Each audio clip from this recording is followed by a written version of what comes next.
रानभाज्या सिरीजच्या एपिसोड 1मध्ये तुमचं स्वागत आहे. आज आपण कुरडू या रानभाजीविषयी जाणून घेऊयात. कोकणातच नाही तर पूर्ण महाराष्ट्रामध्ये शेतीजवळ ही भाजी पाहायला मिळते.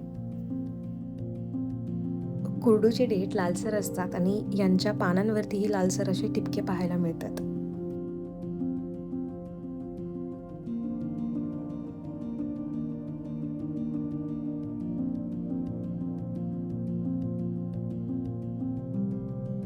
काही दिवसांनी ही कवळी पानं मोठी होतात आणि याच झाडांना नंतर पांढरी आणि गुलाबी अशी फुलं लागतात.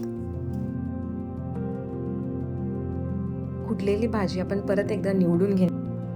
भाजी जस्ट पाण्यामधून आपण धुवून घेतलेली आहे आणि आपण हिला बारीक असं कट कर. भाजीचा जो मूळ फ्लेवर आहे तो खूप स्ट्रॉंग आहे, त्यामुळे आपण एक सिंपल फोडणी देणार आहे. जास्त मसाला टाकायची गरज नाही आहे.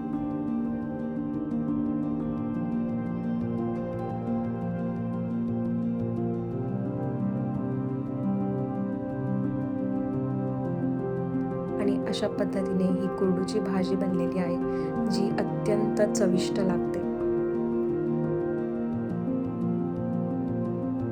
गावातले म्हातारे लोक म्हणतात की कुरडूची भाजी खाल्ली की मूतखड्याचा त्रास होत नाही. आता हे कितपत खरं आहे ते माहिती नाही, पण ही भाजी पौष्टिक आहे हे मात्र नक्की. तुम्ही जर ही भाजी कधी आधी खाल्ली नसेल तर एखाद्या लोकल माणसाकडून ही भाजी विकत घ्या किंवा त्यांना विचारून ही भाजी घ्या, कारण की रानभाज्या खूप सेम दिसतात, त्यामुळे तुम्ही फसू शकता. आणि आजचा व्हिडिओ कसा वाटला कमेंटमध्ये नक्की सांगा.